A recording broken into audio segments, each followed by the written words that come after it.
this come available at auction, I thought, man, owning the original drawings and paste-ups for the 1974 Laughlin old-time Black Stars would be something like having the master tapes to baseball history's B-sides.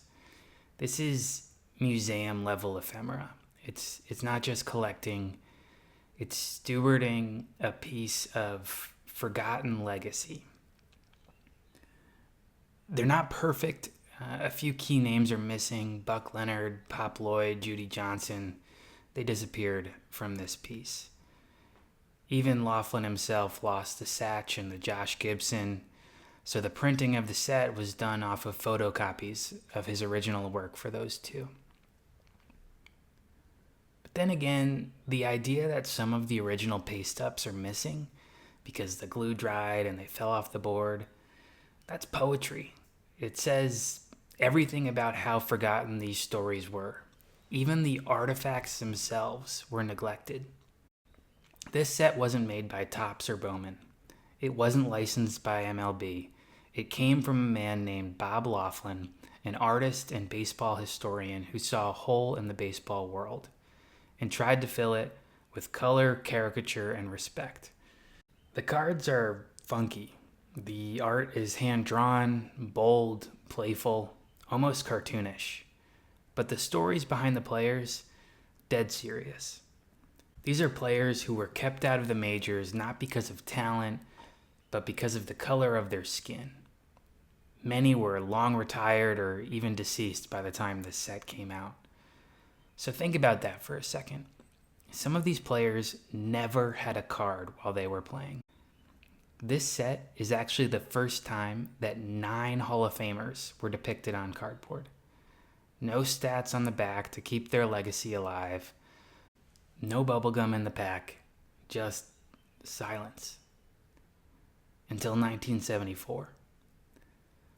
One card in the set that stands out to me is Oscar Charleston. He's in the upper left-hand corner. Charleston as a ball player could do everything.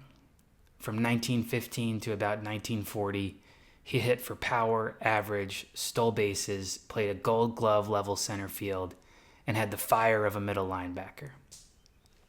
He was described as a blend of Ty Cobb's intensity, Tris Speaker's glove, and Babe Ruth's bat. He hit over 403 times, and legend has it, when he was managing a team and didn't like the call from the umpire, he took off his uniform, put himself in the game, and hit a home run. And yet, most fans today don't know his name. While he has a total population of a small handful of cards from a couple 1920s Cuban sets, this 1974 Laughlin card is one of the few widely produced items with his face on it, and the first in the United States. No stats, no career milestones, just a sketch of his likeness in a short blurb. But it matters. Because cards are about more than cardboard. They're about remembering, about choosing to remember. The 1974 Laughlin Old Time Black Stars set doesn't just highlight forgotten legends. It gives them something they were denied their whole careers, a place in the story. What makes this piece even more meaningful to me is that it is art created from a place of compassion and awe. No one asked Bob to create this. He had to do it, to give these players a reason to be talked about again in American households for decades to come, well before they were Hall of Famers. His selection of the 36 subjects was prescient. Only 4 of the players were in the Hall at the time of printing, but in total, 22 of the 36 have now been inducted.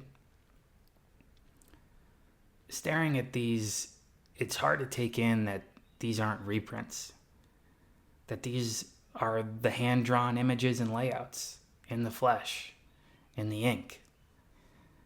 The exact materials Bob Laughlin used to tell these stories back in 1974, when almost no one else was.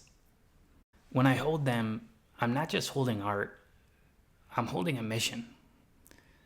A reminder that remembering these players was a choice, a bold one. These drawings sat in boxes for decades. Quiet, unnoticed, kind of like the players themselves.